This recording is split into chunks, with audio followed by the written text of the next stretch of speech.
Thanks for tuning in to the Lean 911 podcast, where you'll have a voice directly from the Gemba. I will rely on my 3 decades of Lean successes as well as my failures to answer your most challenging questions regarding your Lean transformation. I'm your host, Mark DeLuzio, President and CEO of Lean Horizons Consulting and the Principal Architect of the Danaher Business System. Looking forward to your questions. Now, let's go to the Gemba. Hi, I'm Mark DeLuzio for Lean 911. This is episode 65. Lessons from the Danaher Business System. This is the first of several series I'm going to do on the Danaher Business System. And this first one, I'm going to talk about purpose. And so many lean transformations are started, but they're not centered around a fundamental purpose that the organization in total can share and understand.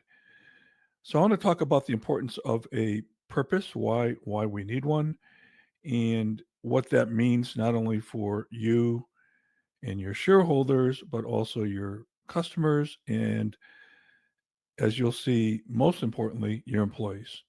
Okay. So again, many companies, I think it's fashionable because everybody has them in their annual reports. I mean, if you look at any annual report today, everybody has some sense of a continuous improvement business system. It really doesn't matter, whether it's Six Sigma or Lean. Somehow the CEO feels compelled to lay out the fact that they've got this great continuous improvement process. And I think, as you know, not all of them are all that great. And just because you put a bunch of stuff on a slide and present it at shareholder presentations and put some fancy name to it does not mean that it's going to have any kind of value unless certain things are done. And I'm going to talk about those components over the next several series on what a good business system needs to look like. Okay. And yes, this is going to be centered around Lean, not the theory of constraints, not Six Sigma, not demand flow technology, not Agile, not Industry 4.0, 5.0. I don't even know what those are because I think I missed Industry 1, 2, and 3. That sort of passed me by over the last 3 or 4 decades. But anyway, I want to talk about what makes a good Lean business system, and I'm going to start with purpose. Okay. Now, the slide I'm showing you here, if you are looking on YouTube or Rumble, has the 5 Ps. Now, we have a boot camp at Lean Horizons that takes executives through this boot camp. It's a 2-day boot camp, and if those of you in foreign lands that are listening to this and don't know what a boot camp is the first training that anybody in our military goes through. It's a grueling 8-12 weeks of training. You go through push-ups and calisthenics. You get very little sleep. You lose a lot of weight. You get really strong, and they test you as much as they can, not only physically, but mentally. Okay. Now, we don't make executives do push-ups. However, one of my clients did challenge me to do push-ups, and I came out on top. I did 51. He could only do 50. And I could have done more, but in the spirit of Lean, if he did 50, why should I do more than 51? So I didn't want to overproduce anyway, but we don't make you do calisthenics or push-ups or anything like that. But the boot camp is the opportunity for executives to get together and talk about these 5 Ps. Okay, and I'll show you another chart in a minute, but we talk about purpose. That's the first one we talk about. In principles, people, plan, and process. Now, one thing I will say is that when you look at these 5 Ps, most lean transformations, most of them that I've seen, start with process and end with process. And in process is where we talk about all the tools. 5S and standard work and Kanban and, cell design and all the things that, you probably know and love. But it seems like a lot of lean transformations stick there and stay there. Now, what happens is we end up auditing ourselves against these tools. And I've done an episode or two on lean audits and how I'm against them. And if I won't spend time on that today, but go back and listen to some of those recordings, those episodes, and see how lean audits can really be detrimental to your lean transformation. Okay. Anyway, these are the 5 P's. I want to focus today strictly on purpose. I'll be taking you through all these other ones later, but purpose to me is where we start, and that's what I'd like to take you through. So, this is the framework, and again, if you're looking at this on YouTube or Rumble, the framework is for the Lean Bootcamp starts with purpose, goes to principles, people, plan, and process. Okay. Now, we talk about all the different things in each one of these categories. In order for you to have a successful lean transformation, you have to cover these 5 P's. All right. So I'm showing a fishbone right now that has some of the components under each one of these 5 P's. Okay. Now, let's start with purpose, and that's what this episode will be dedicated to. And here's the question I think you need to answer as executives. Your executive team needs to get together and ask the question, why do you want to embark on a lean transformation? And then why should anybody care? Why should anybody care for whatever reasons you come up with? Why should they care? Why should your employees care? Why should your customers care? Do you think your customers really care how many Kaizens you do? I don't think so. I think they care more about on-time delivery, great quality, great service, a great value for the product you're selling to them. Okay. They don't care how many Kaizens you do. They don't care about your lean transformation. They care more about all those things and that you're a sustainable, reliable supplier. Okay. But you need to ask the question, why do you want to do this? And why would anybody care about your answers?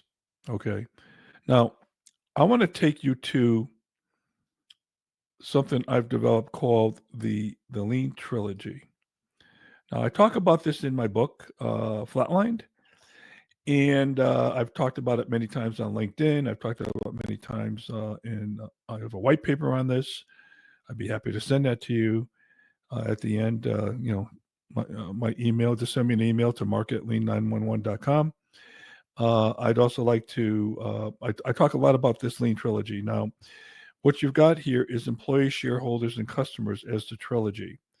And the bottom line with these 3 stakeholder groups is that they all have to win. Your employees have to win, your customers have to win, and your shareholders have to win. It cannot be a zero-sum game. Now, that doesn't mean that any one decision along your transformation, you're going to compromise one group over another. Okay. That might happen. But when you step back and in the long term, take a look at this, is everybody winning? And that's not for you to decide, by the way. The only people who could decide they're winning are the people who exist in those stakeholder groups. Your employees are the ones that will define what winning looks like. So will your customers. And many times your customers vote with their feet and with their wallet. And sometimes you don't even know they're gone if you're not paying attention. So we'll talk about all 3 of these groups. Okay. It cannot be a zero-sum game. Everybody must win. Okay. Let's talk about employees.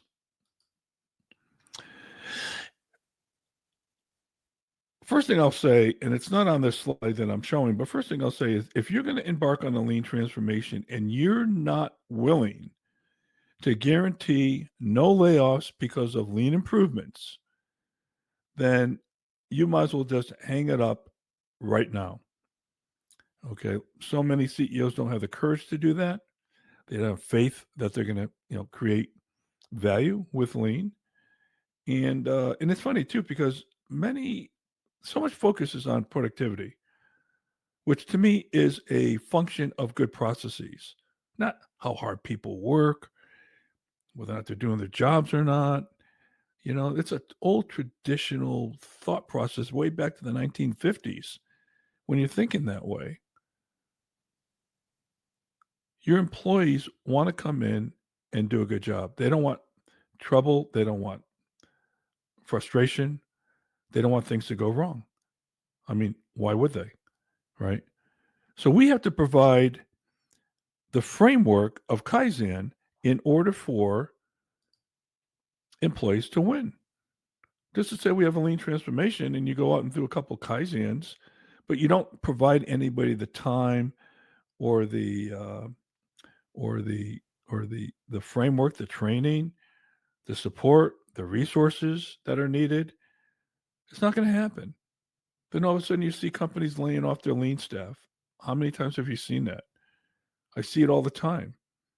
That's a failure of leadership. That's not a failure of the lean staff. Okay. One company that had massive layoffs in their lean, it's a defense contractor. Um, they had massive layoffs in their lean staff. Okay. And this is after recruiting people from all around the country, having their families move and everything else. It's not working. It's not going. Well, some of these divisions within this particular company said, yeah, we're going to do Kaizen. We're going to allow that on Wednesday afternoon after lunch from 1 to 3, 2 hours. And they expect all kinds of global wonderfulness to happen with their lean transformation. Not going to happen. Okay. It's not going to happen. So you got to provide that framework, first of all. Okay. The more engaged your people are in the Kaizen process on the work that they perform, the better morale and satisfaction and all that good stuff, right? Now, why else do we want to do this? We want to provide employees career development opportunities, learn some new skills to become more valuable to the organization. All right. So there's a lot of reasons why we want to do this. I have a chart up here that says that, when you start out, a lot of people learning new things are going to be hopefully motivated, but they're going to be ineffective. And there's a lot of change management going on there with people just not certain how well they're going to perform. But if you're standing there with a clipboard expecting results out of every single day of Kaizen, you're going to fail. That's not the way this has to go. Okay. So what we want is once they become more attuned with how to do this, they'll become more motivated and effective. And as they go up the curve of learning, they will go back into the ineffective bucket and then eventually work their way out into the effective bucket. Okay, so please understand that you've got to give people space to learn. You've got to give them space to make mistakes. And on a previous episode, I talked about the fact that we have to have a blameless environment and we need to indict the process when something goes wrong, not indict the people. Okay. So all of these things I'm talking about need to be communicated. And you can't just communicate once. I was working with a company and I asked some questions about things like this. Oh yeah, we had a meeting with them back in November, and we talked to them about all these things. Well, geez, right now it's July. That's like over half a year ago, and that's it. That's your communication. Okay, communication is a process, and it has to be continuous. You cannot over communicate when you have a lean transformation. Now, this whole business about no layoffs, I've gotten a lot of flack when I posted this kind of stuff on LinkedIn. They say, well, what about if, and what if happens here, and how can you do this? And I don't agree, and blah, blah, blah.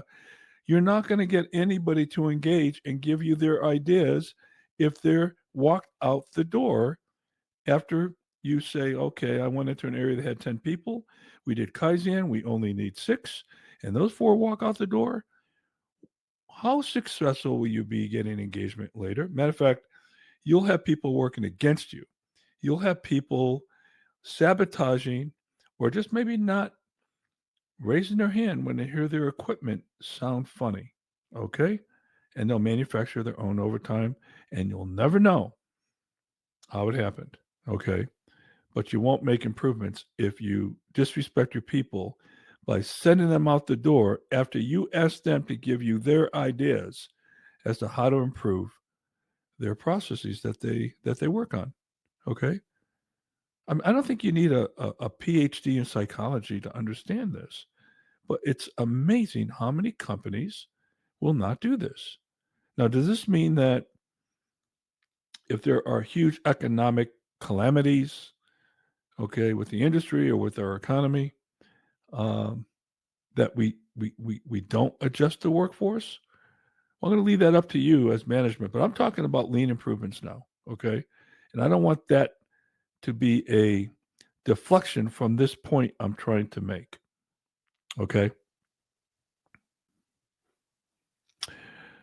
So you notice I started with employees, okay? The other question I'll have for you with employees is how do you know what they want? How do you know what their objectives are? Have you asked them? Everybody assumes they know. Oh, I know what employees want. Really? How do you know? And then once you find out, you need to somehow monitor that and measure it like any other KPI. How are we doing on this? It could be survey scores, it could be morale, it could be all kinds of different things. But be careful not to count activities. Okay. I'm not saying you shouldn't count activities. A lot of people say, well, geez, I'm going to count the number of improvements in our new suggestion system, and that will gauge involvement. It might. There might be a correlation there. There might not be. Okay. So be careful with this. Make sure you truly understand what it is that your employees truly are looking for and that their goals are going to be met. Okay.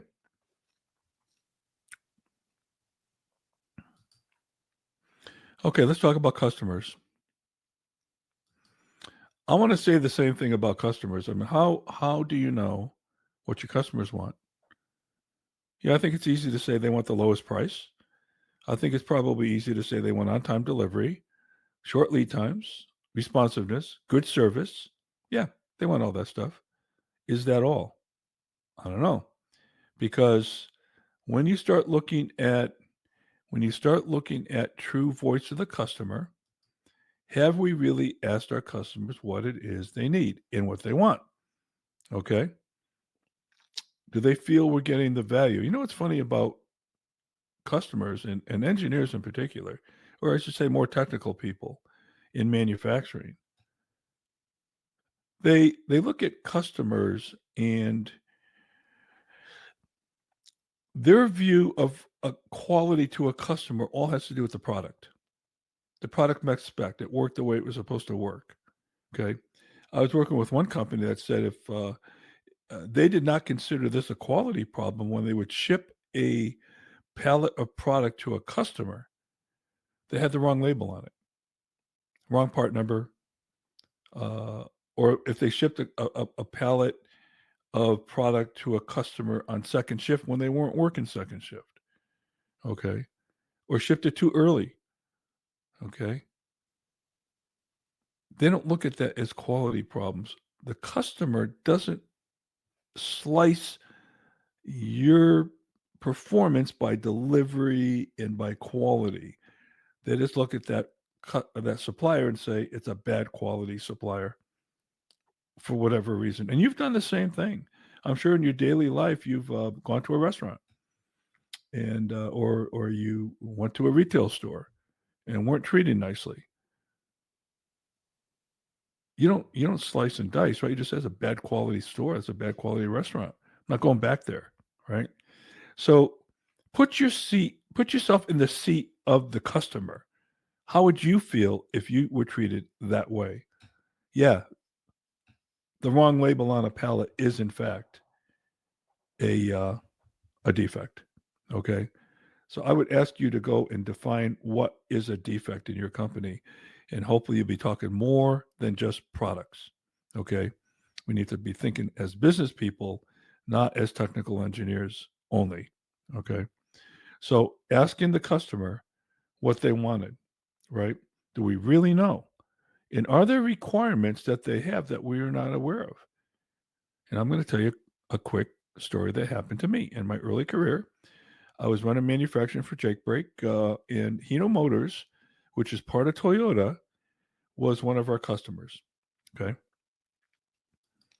So I was shipping to Hino City, Japan, from Bloomfield, Connecticut.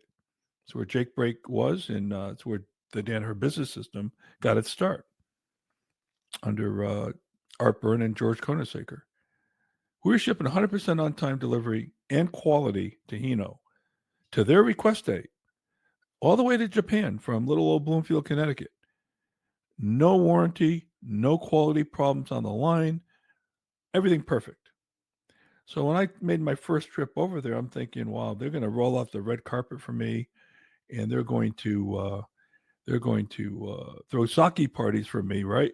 Okay, and pat me on the back and all that. Well, I got there. I walked into the procurement office for the diesel engine because the Jake Brake went on. Matter of fact, it was the most expensive component that went on the diesel engine, and and I walked in the office, and on the wall they force ranked their best supplier to their worst performing supplier right on the wall. And there were 110 suppliers. Okay. So, dummy me, I'm looking up and I'm looking, I got to be number one or two or maybe three at best. I mean, everything's perfect, right?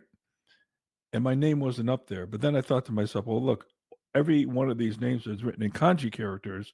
So I got to be one of those guys, right? As my eyes gazed down the chart, I saw in English Jacobs Manufacturing, number 106 out of 110. 106. Okay. Got in the meeting and they said, DeLuzio son, we ranked you 106 out of 110 of all of our diesel engine suppliers. And let us tell you why. The labels on your box aren't always exactly in the same spot.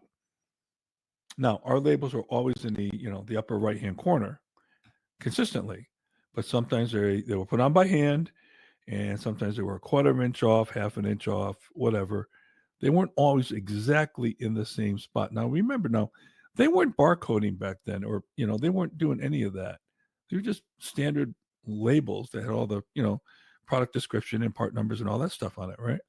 So I argued like an idiot, and I said, "Well, wait a minute, that doesn't affect form, fit, or function."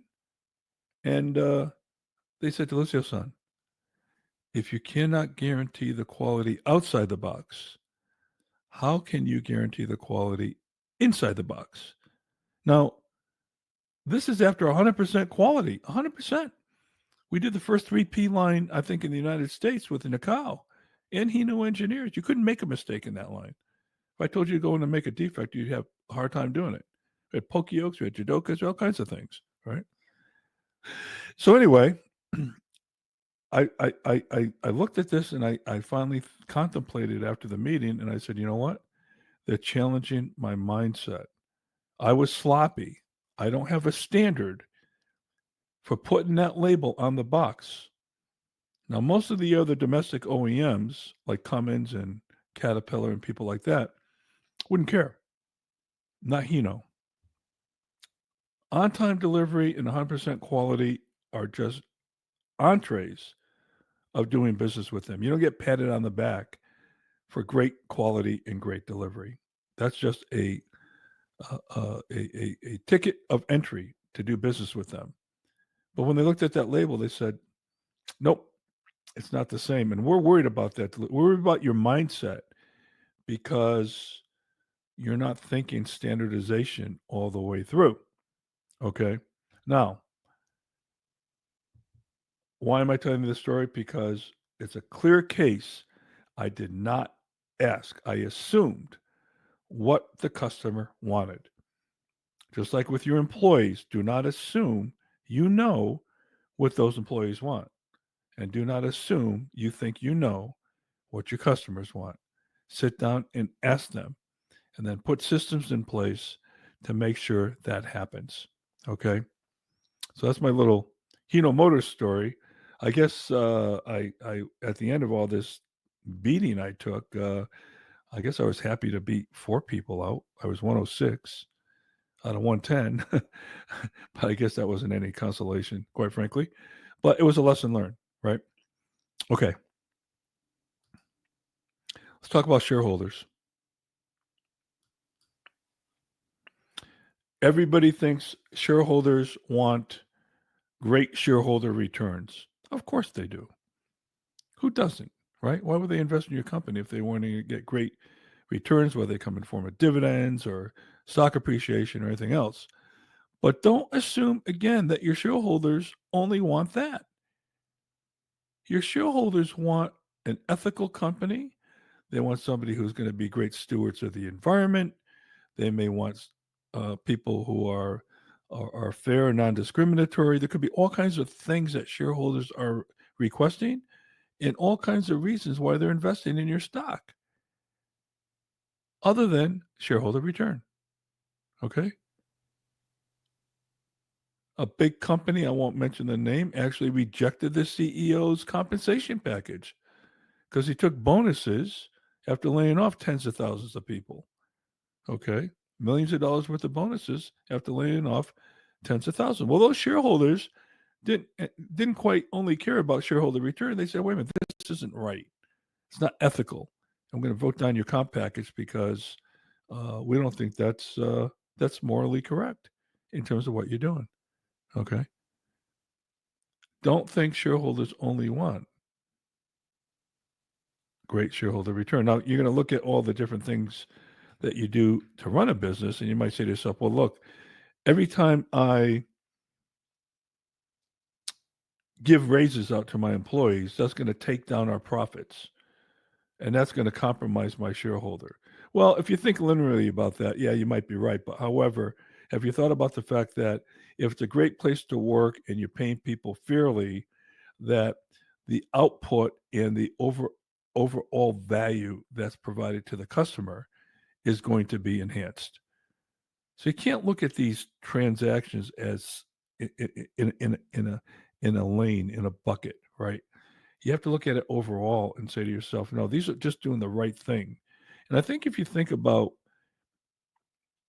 doing the right thing, then I don't think you have to justify it then. Just do the right thing. Okay. Don't underpay people when they shouldn't be underpaid. You'll see it in your attrition anyway, and that will cause you all kinds of headaches in terms of quality and delivery and disruption and growth. Okay. Remember what Deming said on the cost of poor quality. The biggest cost, and there's like 95 components of cost of poor quality, but the biggest component is when your customers leave because they don't want to do business with you anymore. And sometimes when those customers leave, you don't even know they left. How many times have you left an establishment, whether it's a restaurant, a retail store? I'm just not going back there again. They probably don't know you're not going back there, but you left and you gave your business to somebody else, right? So those are the kind of things you got to think about on this when you talk about shareholders, and just understand that they too want things that aren't always obvious. Okay, let me talk about Honda. When I visited Honda, and we all talk about Toyota, right? But let's talk about Honda because they're also a pretty amazing company. When I walked into Marysville way back in the 90s and visited their Accord plant, they're making the Honda Accord. They had a sign on the wall. Honda prioritizes employees first, customers second, shareholders third. That was actually on their wall. If they do not take care, and this is how they explained it to us, if they do not take care of their employees, the employees are not going to take care of our customers. And if we don't take care of our customers, we are not going to take care of our shareholders. You want to talk about 5 whys or root cause analysis? Okay. It seems to me they had this pretty much much understood. That's Honda. Okay. Honda actually um, uh, has that as a mantra, and I can't see how you would not agree with this. I mean, I see CEOs make presentations all the time, and they talk about the customer. Customer's number one, right? I don't agree with that. I really don't. And maybe we shouldn't be thinking about who's number one and number two. But when you say customers number one and our shareholders, need this amount of return, but you don't mention the employees at all, or you pay very little attention to the people who are going to deliver for you, then that's a miss. And don't you think for 1 minute that your employees aren't watching and that your employees are not listening to what you're saying, or more importantly, what you're not saying. Okay. So I like the Honda. That's why I want to bring this out. I like the Honda approach. We take care of our employees first. Otherwise, we won't take care of our customers. And if we don't take care of our customers, we will not take care of our shareholders. Okay. Again, guys, this is not rocket science. This is not rocket science. Now, I know many of you are probably sitting there saying, hey, wait a minute, Mark, there are more stakeholders than just, employees, customers, and shareholders. And yeah, I agree. You have other stakeholders. You have society. You have the economy. You have the environment. You have your community. There are several other stakeholders as well, right?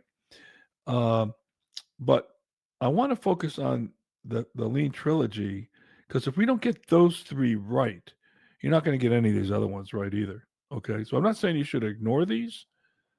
Providing economic growth in your community, a place that would make your community a vibrant place to live. Okay, boosting local economies, not moving your plants to Mexico or to China, but making it work here. Okay, and there's no reason why you can't make it work here. All right, Jake Brake was a UAW high cost manufacturing company up in northeast, Connecticut, New England, and it was one of the more profitable companies in Danaher when I was there. Okay, you don't have to relocate. If you're relocating, it's probably a failed process that you're putting in relative to your lean transformation. Okay. So again, we talk about the environment. We talk about the whole you know economy and what we're bringing to the party relative to these other stakeholders. Okay. So there you go. That's kind of a summary of purpose. Okay. Now let's just summarize. Remember, you need to communicate. Why should employees care about your purpose? Of course, you want to make more money. And by the way, there's nothing wrong with making a lot of money. Matter of fact, it's a good thing. It's a good thing for everybody when that happens. Okay. It's a good thing for everybody. But if you don't have a no layoff policy, it's not going to work. All right. And there are strategies, which maybe I'll do in another podcast, that talks about what you do with excess employees. Okay. There's a strategy for that. But laying them off is not the answer. And you'll shoot yourself in the foot, and it will be the end of your lean transformation. Okay. And then you'd be wondering, well, lean doesn't work. How come? It's kind of like me saying my golf clubs don't work when I hit the ball into the woods. It's you, not the golf clubs, not your lean transformation. Lean works perfectly well. It's got to be operated correctly with the right principles and the right purpose. Okay. So you really need to sit down as an executive team, understand that purpose, and you also need to be able to communicate it. Okay. I mean, your lean transformation should tie back to implementing your strategic business imperatives, which means you're going to grow the business and you're going to provide security for your people, gainful employment, a place to really flourish. I mean, the tenure now with companies is so short. The days are over when people spend 20, 30 years with the same company. I don't know what the average, tenure is. I got to say it's 3 to 4 years. And people are off onto another company for whatever reason. Okay. Provide that environment where they can learn, grow, prosper, get promoted. Okay. And this goes back to, do you have a career development process, talent management process? All these things may be subject for another day, but make your company a great place to work. And I know I just stole that phrase from the company that probably has copyrighted that phrase, but make it a great place to work. Don't give people an opportunity to make the wrong decision and leave you. Okay? That's your job. And if you can get that going, and I didn't show a slide on this, but there's a study done that the more people participate in Kaizens, the better their attitudes towards everything, customers, teamwork, themselves, leadership. Okay? It all gets better when they're involved in improving the work. But remember, you got to provide them the framework in which to do so. So don't go out with a big announcement that you're going to be doing lean without first having understood the purpose. And then in subsequent episodes, I will talk about all the other things you're going to need to do to make sure that all the pieces are put together in terms of the 5 Ps to make sure your business system is going to work. Failure to do any one of those Ps is a failure mode that I see all the time. And have not yet seen a company truly succeed where they left off one of the Ps. Okay? All right. That's episode 65. Lessons from the Danaher Business System Office. The first of many installments on that. Do you have a purpose? Not an easy question to answer, but you're going to need to answer it, discuss it with your team, and like I said, then you're going to need to communicate it and make sure people give a damn about what it is you're telling them. Okay? What's in it for me? That's the question you have to answer. Okay? See you next time. Thanks. Stay lean.